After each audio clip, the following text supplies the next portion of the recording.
बहुत लंबा है, लगभग 25 मिनट, 20-25 मिनट लगता है पूरा पढ़ने में। विष्णु सहस्त्र नाम, मां पार्वती का एक नियम था, मां पार्वती नित्य जब तक विष्णु सहस्त्र नाम का पाठ नहीं करती थी तब तक भोजन नहीं करती थी। ये उनका नियम था। एक दिन भगवान शंकर को भूख लगी, बाबा बैठे हैं भोजन के लिए, माई पाठ में बैठी हैं। कौन रोक सकता है पाठ करने से? आप यदि पाठ में बैठे तो रुक भी सकते हैं, जब देवी बैठ जाएंगी पाठ करने में तो कौन रोकेगा हो? शंकर जी तो रोक ही नहीं पा रहे, तो हमारी आपकी क्या गिनती है? बाबा बैठे रहे, भूख लगी है बाबा को। जब माँ पाठ करके आई तो बाबा पूछे कहाँ थी भवानी? माँ बोली आपको पता नहीं, नियम में बैठी थी, विष्णु सहस्त्र नाम का पाठ कर रही थी। वहां भगवान शंकर ने एक श्लोक बोला, राम रामेति रामेति रमे रामे मनोरमे सहस्रनाम तत्तुल्यम श्री राम नाम वरानने। भगवान शंकर बोले देवी, राम जी का एक बार नाम बोलने से जो फल मिलता है, एक बार राम कहने से, वही फल विष्णु सहस्त्र नाम का पाठ करने से मिलता है। सहस्त्र नाम तत्तुल्यम, क्या श्री राम नाम वरानने। तो आप जो आधे घंटे में विष्णु सहस्त्र नाम का पाठ करती हैं, उससे अच्छा एक बार राम कह दीजिए, जय जय सीताराम, आनंद हो ही जाएगा है? उस दिन से मां पार्वती गोस्वामी जी कहते हैं, सहस नाम सम सुनि शिव बान। सहस्त्र नाम के सम है, यानी बराबर राम नाम शिव जी के मुख से ये बात सुनकर जपी जे, जिसको पार्वती जी जपने लगी कैसे? पिय संग भवानी। भगवान शंकर के साथ बैठकर पार्वती जी भी राम राम राम राम जपने लगी। और एक बात याद रखिएगा, जिस घर के माता पिता भजन करने लगते हैं उस घर की संतान को कहना नहीं पड़ता है, माता पिता को देखकर बच्चे भी भजन में प्रवेश कर जाते हैं। भगवान शंकर का पूरा परिवार राम जी के भजन में लगा है, और इस भजन का प्रभाव है कि विरोधाभास होने के बाद भी भगवान शंकर के परिवार में आनंद बना हुआ। आपको ऐसा कोई परिवार दूसरा ब्रह्मांड में नहीं मिलेगा। हमारे पीछे राम जी का परिवार है ना, शत्रुघ्न भैया की अकेले पूजा होती है क्या कहीं? अकेले में शत्रुघ्न जी की होती है नहीं, लेकिन यहां दर्शन करिए, शंकर जी की अकेले पूजा होती है, मैया की अकेले पूजा होती है, गणेश भगवान की, कार्तिकेय भगवान दक्षिण भारत में मुरुगन स्वामी के नाम से पूजे जाते हैं। इतना छोड़िए, यहां कौन है शंकर जी के? गंगा जी की पूजा। कपारे पर कौन है? चंद्रमा की पूजा। और तो और नाग पंचमी को नगवों की पूजा होता है बाबा की। ये भजन का प्रभाव है कि भगवान शंकर का पूरा परिवार वंदनीय हो गया। यदि ये भजन हमारे घर में प्रवेश करेगा तो हमारे घर के भी झंझट धीरे धीरे समाप्त होने लगेंगे। इसलिए गोस्वामी जी ने सबसे पहले श्लोक में शिव जी को वंदन किया, दूसरे श्लोक में राम जी के मुख को वंदन किया। प्रसन्नताम यान गताभिषेकतः तथा न ममले वनवास दुःखतः मुखाम्बुज श्री रघुनंदनस्य मे सदास्तु सामंजुल मंगल प्रदा। गोस्वामी जी कहते हैं भगवान राम का वो मुख, रात को सुने राम जी की सवेरे युवराज बनना है, तिलक होगा मेरा, राम जी प्रसन्न नहीं हुए। आजकल यदि रात को आप कह दीजिए कि सवेरे आपको ये प्राइज दिया जाएगा अथवा आपको ये सम्मान दिया जाएगा, आप बोलकर एलिवेटर से नीचे उतरे नहीं कि तब तक वो फेसबुक पर छींट देगा। Tomorrow sharp eight 9 AM in the morning, पूरा फोटो छाप देगा, पोस्ट कर देगा। लेकिन राम जी प्रसन्न नहीं हुए। सवेरे राजा बनना है सुनकर प्रसन्न नहीं हुए, सवेरे राजा नहीं वन में जाना है ये सुन के राम जी दुखी नहीं हुए। तो स्वामी जी कहते हैं दोनों परिस्थिति में राम जी का मुख एक जैसा रहता है। ऐसे भगवान के मुख को मैं बारंबार वंदन करता हूं, जो मुख भक्तों का सदैव मंगल ही मंगल करता है। तो स्वामी जी उस मुख को वंदन किए। तीसरे श्लोक में, ये श्लोक आप लोग को याद भी होगा, मेरे पीछे दर्शन करिए। नीलाम्बुजश्यामलकोमलांगम सीता समारो पितवाम भागम पाणौ महाशायक चारु चापम नमामि रामं रघुवंशनाथम।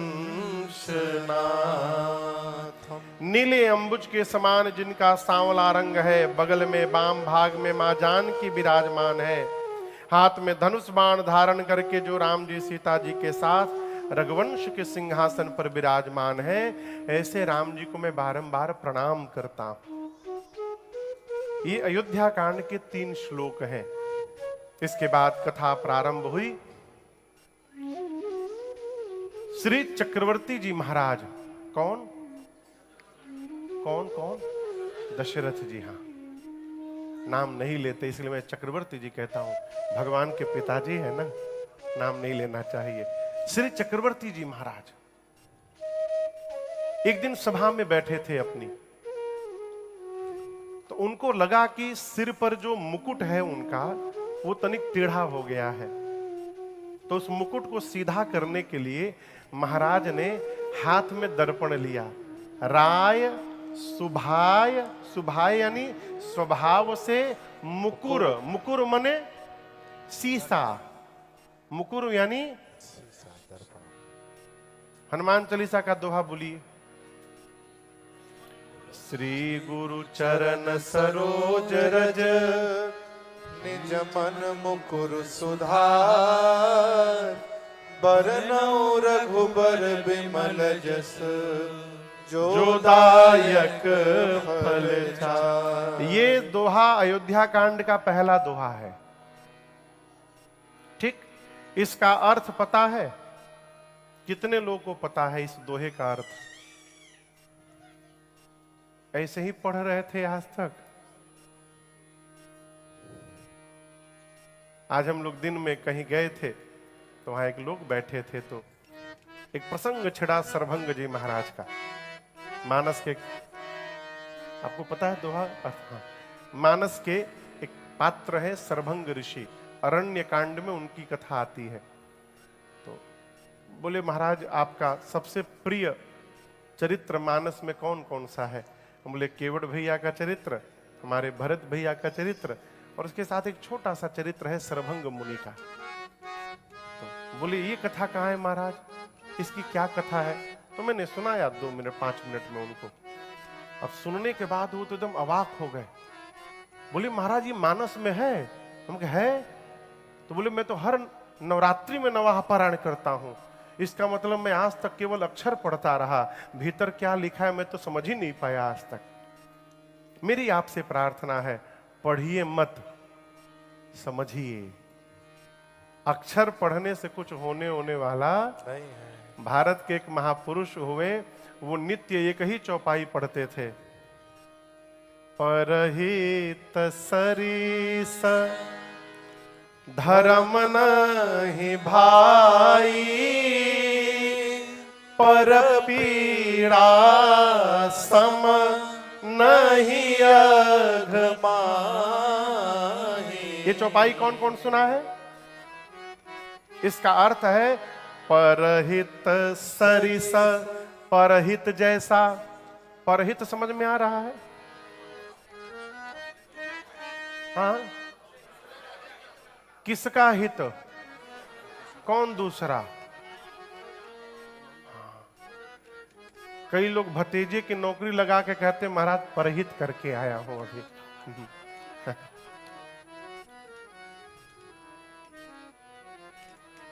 जिससे आपका कोई संबंध नहीं है, जिसको ना आप जानते हैं न जो आपको जानता है, ऐसे किसी व्यक्ति का हित कर देना ये परहित है।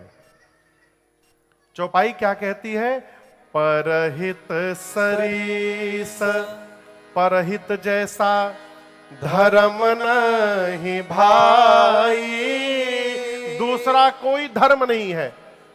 और पर पीड़ा सम नहीं अघमाई।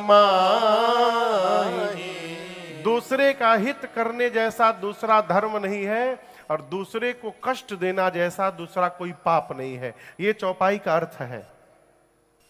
वो महापुरुष नित्य यही चौपाई पढ़ते थे। उनके एक मित्र ने कहा कि दूसरी चौपाई क्यों नहीं पढ़ते हो? उन्होंने कहा 25 साल से चौपाई पढ़ रहा हूं, अब तक इस चौपाई को ठीक से जीवन में उतार नहीं पाया हूं, तब तक दूसरी चौपाई पर कैसे पहुंच जाऊंगा मैं? ये उतर जाए तब ना आगे बढ़ूं। इसलिए मेरी प्रार्थना है आपसे, पढ़िए मत, समझ के पढ़िए कि हम क्या पढ़ रहे हैं। ठीक ना? दोहा कहता है, श्री गुरु चरण सरोज रज निजमन मुकुर सुधारी। गोस्वामी जी कहते हैं कि श्री गुरु, अपने गुरुदेव भगवान के चरण सरोज, सरोज माने कमल, कमल, सरोज माने अपने गुरुदेव भगवान के कमल रूपी चरण में, सरोज रज, रज माने धूल, यानी गुरु जी का जो कमलवत चरण है, लोटस फीट है गुरुदेव भगवान का, उसमें जो धूल लगा है सरोज रज, उस धूल से निज मन मुकुर सुधारी। मुकुर यानी दर्पण। मैं अपने मन रूपी दर्पण को साफ कर रहा हूं। आप में से कोई ऐसा नहीं होगा जो सवेरे नहाने के बाद एक बार दर्पण के सामने न जाता होगा। जिसके सिर पर बाल नहीं है वो न जाता होगा, मान सकते हैं। लेकिन जिसके बाले ने तो जाने क्या मतलब है, क्रीम लेके लगा लीजिए, सीताराम कर लीजिए, हो ही गया। लेकिन यदि बाल है तो जाना पड़ेगा ना। कहिए, आप लोग जाते हैं? यदि आपके दर्पण पर धूल जमा है तो चेहरा दिखाई देगा? बोलिए। तो आप क्या करते हैं? उसको साफ करेंगे। जिस प्रकार दर्पण पर धूल जम जाए चेहरा नहीं दिखाई पड़ता, उसी प्रकार मन पर यदि धूल जम जाए तो हमको भगवान की कथा सुनाई नहीं पड़ती है, भगवत चरित्र नहीं दिखाई पड़ता। इसलिए गोस्वामी जी मन रूपी दर्पण को गुरु जी के चरण रज से साफ कर रहे हैं और कहते हैं, साफ करके बरनऊ रघुबर बिमल जस। मैं भगवान के बिमल निर्मल यश का वर्णन करने जा रहा हूं। जो भगवान की कथा, जो दायक फल चार, जो चार फल देने वाली है। कौन सी फल? Avocado,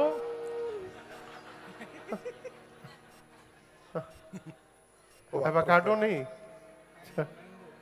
pineapple. चार फल क्या मिलेंगे?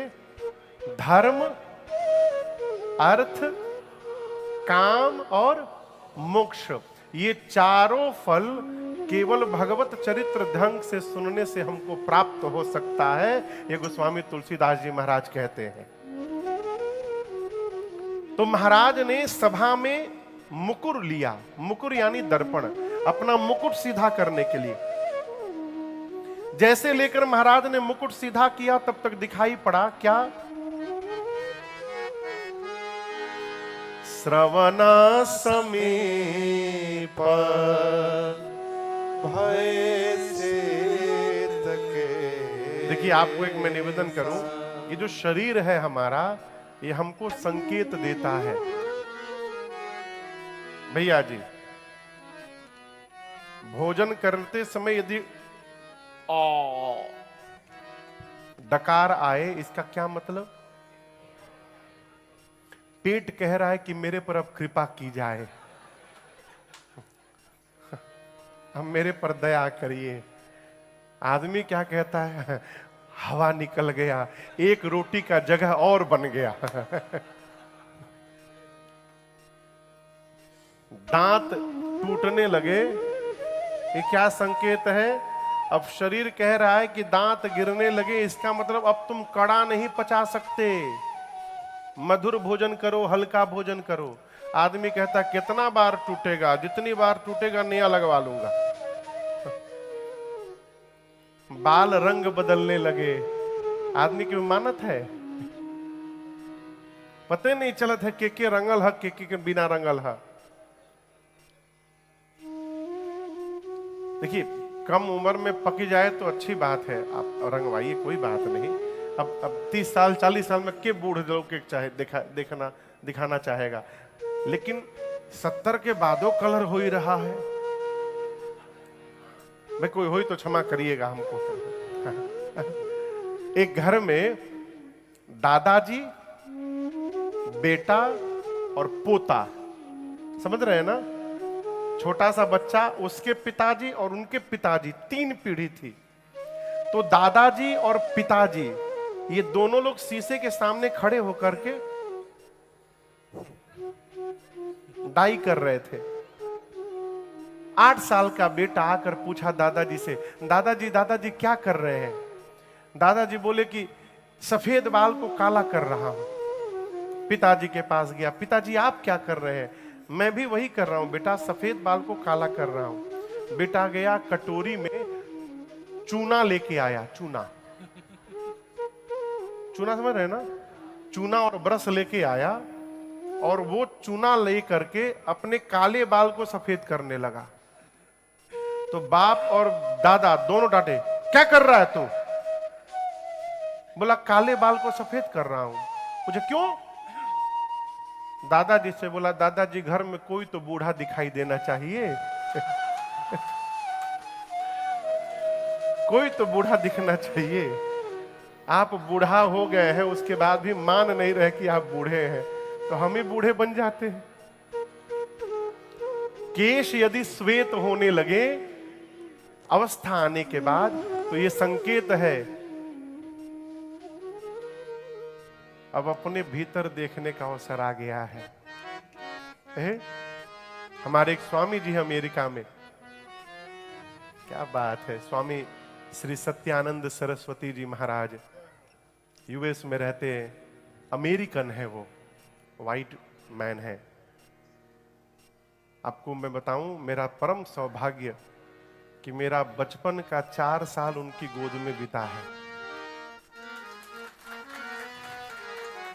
स्वामी जी कलकत्ता में रहते थे और उनके साथ माँ रहती थी, श्री माँ भारत की हैं, आसाम की। तो स्वामी जी तो 70s में इंडिया आए थे, 1970s में। उनके पिताजी के इकलौते बेटे हैं। पिताजी का बहुत बड़ा एम्पायर बिजनेस का था। भारत आए थे घूमने, लेकिन यहाँ आने के बाद जब भारत की मिट्टी का रंग चढ़ा उनके ऊपर, बोले ऐसा विलक्षण देश तो पूरी धरती पर नहीं होगा। अमेरिका गए ही नहीं, चले गए हिमालय, ऋषिकेश, वहां हिंदी सीखे, संस्कृत सीखे और लगभग 12 साल तक हिमालय में जाकर दुर्गा सप्तशती पर साधना किए, चंडी पाठ पर देवी उपासना किए, चंडी पाठ की साधना किए। और उसके बाद साधना करके चले गए बंगाल, कलकत्ता। वहां एक दक्षिणेश्वर काली का मंदिर है, तो वही मंदिर के थोड़ी दूर एक बंगाली मास्टर थे, उनके घर में एक छोटा सा कमरा में स्वामी जी रहते थे, अपना देवी जी की उपासना करते थे, वहीं पड़े रहते थे। हम लोग जहां उस समय हम लोग भाड़े के घर में रहते थे, रेंट के, अपना घर नहीं था। ये 80 की बात है।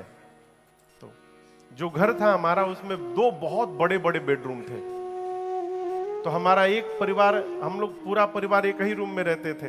बहुत बड़ा बेडरूम, जितना फ्लैट होगा उतना बड़ा रूम था वहां पर, और बगल वाला उतना ही बड़ा रूम खाली रहता था। तो कोई कार्यक्रम होता रहता था, कोई बाहर से आया रहता था। तो हमारे घर से 1 किलोमीटर दूर एक जगह है बेलगछिया, वहां पर एक काली मंदिर में श्री मां रहती थी। तो एक दिन श्री मां अपने भक्तों को बोली कि चलो अंग्रेज का बच्चा आया है, उससे मिलकर आते हैं। उस समय टेलीफोन कुछ नहीं था। मां को आया कि वो आ गया है, तो अपने लोगों को लेकर मां गई उनके पास, स्वामी जी के पास, सीधे घर गई। तो पहले घर में ना वो सिक्कड़ लगा होता था, आप देखे होंगे, लोहे का चेन, उसको ऊपर फंसा करके उसमें लॉक लगाते थे। क्या बोलते हैं उसको? हाँ, जंजीर, जंजीर, हाँ वही सिकड़ी, हाँ जो भी, जो समझिए।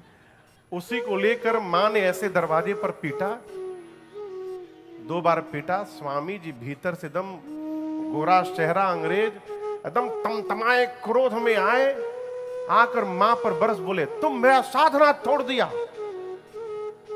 मां बोली, अच्छा साधना टूट गया तुम्हारा, जाओ साधना करो। तो मां को, दुर्गा जी को जो लाल फूल चढ़ता है, गुड़हल, गुड़हल ना, हम यहाँ अड़हुल कहते हैं, वही अड़हुल का फूल मां ले गई थी, स्वामी जी के सिर पे रख करके चली गई। अब उसके बाद रात को जब स्वामी जी सोने गए तो उनको केवल काली मंदिर दिखाई पड़े और श्री मां दिखाई पड़े, बेलगछिया दिखाई पड़े लिखा हुआ। किसी तरह पूरी रात बिताए, सवेरे अपना झोरा उठाए, अपना एक लोटा था लोटा उठाए और निकल पड़े बेलगछिया। बेलगछिया कहाँ है बेलगछिया? तो एक बेलगछिया दमदम एयरपोर्ट के पास है कलकत्ता, वहां चले गए। काली मंदिर, काली मंदिर। तो किसी ने कहा कि आप एक काम करिए, हावड़ा में बेलगछिया है, वहां जाइए। तो बस पकड़ के दिन भर घूमते घूमते शाम को बेलगछिया बस स्टैंड पर उतरे। और वो जैसे उतरे, मां ने अपने लोगों को कहा कि जाओ, अंग्रेज का बच्चा उतर गया बस स्टैंड पर, उसको पकड़ के लाओ। तो लोग गए, स्वामी जी को पकड़ के ले गए। स्वामी जी उस दिन जाकर जो मां के पांव में गिरे कि मां हमको भूल हो गया, मां माफ करो, मैं तुम्हारा बच्चा हूं, मैं पहचान नहीं पाया मां आपको, मैं तुमको छोड़ के कहीं नहीं जाऊंगा। उस दिन से मां के पास रह गए, तो आज तक अलग नहीं हुए, टिल टुडे। अब काली मंदिर में मां अकेले रहती थी, अब स्वामी जी आ गए, कैसे रहे लोग? तो मां ने किसी से कहा कि कोई दूसरा घर मिलेगा। तो मेरे पिताजी पद यात्री थे, जहां से गंगा जी प्रकट हुई हैं, गोमुख, गंगोत्री के आगे गोमुख। गोमुख 5 बार पिताजी पैदल गए और वहां से कांवड़ में जल लेके भारत के 12 ज्योतिर्लिंग पर पैदल जाके जल चढ़ाए। पैदल चलकर 12 ज्योतिर्लिंग पर जलाभिषेक बाबूजी किए। मैं 1 साल का था तो पिताजी गोमुख से रामेश्वरम गए थे, गंगा जल लेकर पैदल। मां मुझे गोद में लेकर गई थी रामेश्वरम। तो पिताजी को लोग जानते थे कि वो भगत जी हैं। तो उसने किसी से पूछी तो उसने कहा कि तिवारी जी के घर में रूम खाली है। तो स्वामी जी और मां आ गए हम लोग के पास। 4 साल रहे आनंद में। क्या आनंद की वर्षा होती थी, आप कल्पना नहीं कर सकते हैं। नित्य भजन कीर्तन सत्संग चल रहा है। फिर किसी ने कंप्लेन कर दिया, फिर पुलिस परेशान करने लगी स्वामी जी को। फिर उनके वहां लेटर भेजा गया, वहां से उनका पासपोर्ट आया, दूसरा वीजा आया, माँ का पासपोर्ट बना, वीजा बना, और स्वामी जी माँ को लेके यूएस चले गए। तो नापा वैली में प्रेमचंद जी, कैलिफोर्निया नापा वैली में उन्होंने देवी मंदिर आश्रम बनाया। Now he is in Costa Rica.